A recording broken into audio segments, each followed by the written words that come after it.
Good afternoon বন্ধুরা, দুপুরের রান্নায় চলে এলাম। তার আমার আশীর্বাদে তোমরা সবাই ভালো থেকো। তো এটা ছানার ডালনা করব বন্ধুরা।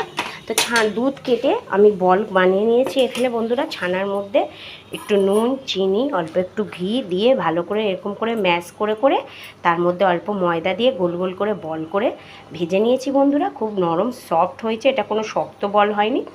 এই করেছি। এইটা আমি তরকারি করব বন্ধুরা। এর মধ্যে গরম মশলা, জিরে, তেজপাতা ফোড়নে দিয়েছিলাম। আলুগুলোকে লাল লাল করে আগে ভেজে নিয়েছিলাম সাদা তেলে। নিয়ে ওই সাদা তেলের মধ্যেই গরম মশলা, জিরে, তেজপাতা ফোড়ন দিয়ে তারপরে টমেটো, আদা বাটা, লাল লঙ্কা, হলুদ, নুন, জিরে ধনের গুঁড়ো, মিষ্টি সব দিয়ে কষিয়ে তারপর মশলা দিয়ে তেল বেরিয়ে গেছে, কি সুন্দর কালার বেরিয়ে গেছে বন্ধুরা। তারপরে আলুটা দিয়ে দিয়েছি, অল্প একটু মিষ্টি দিয়েছি। আলু নরম হয়ে আসছে, এবার জল দিয়ে দেবো। জল ফুটে গেলে আমি বড়াগুলো দিয়ে দেবো। এখানে বসিয়েছি আমি মুগ ডাল বন্ধুরা, নুন আর হলুদ দিয়ে।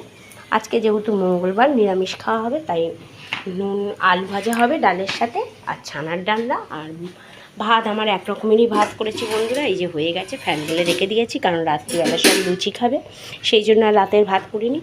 এখানে একটু বেগুন কেটে রেখেছি। দাদু অনেক দিন ধরে বলছে নিম বেগুন খাবে, তাই নিম বেগুন করবো। যাই কিছু রান্না করি না কেন সবটাই তোমাদের দেখাবো, যেহেতু রোজই আমি তোমাদের জানাই ব্রেকফাস্টে কী করছি, লাঞ্চে কী করছি।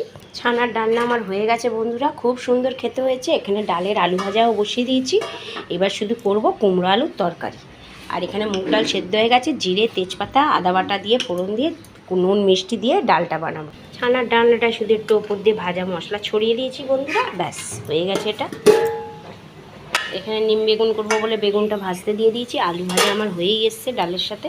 আমার নিম বেগুন হয়ে গেছে বন্ধুরা, আলু ভাজা হয়ে গেছে, ডাল মুগ ডালও হয়ে গেছে, ভাত হয়ে গেছে, আর ছানার ডালনাও এখানে হয়ে গেছে। সব রান্না আমার শেষ বন্ধুরা। গোপালের আশীর্বাদে সবাই সুস্থ থাকবেন, ভালো থাকবেন। ভালো লাগলে লাইক শেয়ার করবেন বন্ধুরা। জয় গোপালের জয়।